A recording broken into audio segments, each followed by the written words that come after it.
গেছিলাম আমি ৫ মাস পরে মায়ের বাড়ি।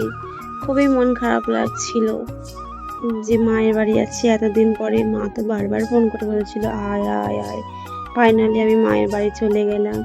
খুবই খুশিও লাগছিল। আসসালামু আলাইকুম এভরিওয়ান, কেমন আছো? আলহামদুলিল্লাহ আমি অনেকই ভালো আছি।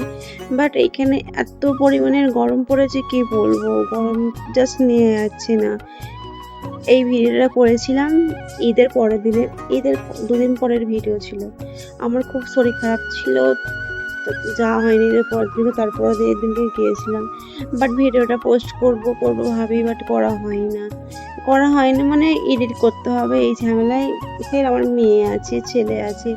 নিয়ে খুবই মানে এখন একটু পেরেশানি আছে। গরমে থাকতে চাইছে না, মেয়ে কান্না করছে। তারপরে পৌঁছে গিয়েছিলাম আমি, আমার ছেলে, আমার মেয়ে আর আমার ননদের ছেলে। ৪ জনে মিলে গিয়েছিলাম। অ্যাকচুয়ালি যেতাম না, বাট আমার হাসব্যান্ড বলছিল চলো মা ঘুরে আসি। তাই জন্যে ওরও কোথায় হইতেছে তো জানি না, যেহেতু কাজের চাপ সবসময় থাকে। ফিরছিল বলেই বলল চলো ঘুরে আসি। আমার মায়ের বাড়িটা হচ্ছে জয়কৃষ্ণপুরে। এটা হচ্ছে আমার ছোট বোন। আমার ছোট বোনই রাস্তা ধারে আনতে এসেছিল। আমরা টোটো করেই এসেছিলাম। ১ম এ গিয়েই তো আমার ছেলে খাটে উঠে পড়ল। নানির বাড়িতে এটাই মজা বলো, যে হো, হো করবো, মজা করবো। জাস্ট আমরাও আমার নানির বাড়ি যেতাম।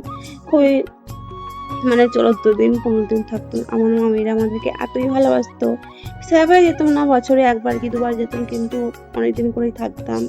মানে পাড়াতেই আমার খালার বাড়ি। জাস্ট সেই দিনগুলো মনে পড়ে যায়। এখন আমার ছেলেরা যাচ্ছে। যার যাওয়ার পরেই নাস্তা করে নিয়েছিলাম। তারপরে আমার হাসব্যান্ড নাস্তা করার কিছুক্ষণ পরেই আমার হাসব্যান্ড এসে গেছিল। আমার হাসব্যান্ড তো তার শালিদের লেগেই অনেক কিছুই নিয়ে এসেছিল। শালিদের যাতে। তারপরেই আমার হাসব্যান্ড নাস্তা করছিল।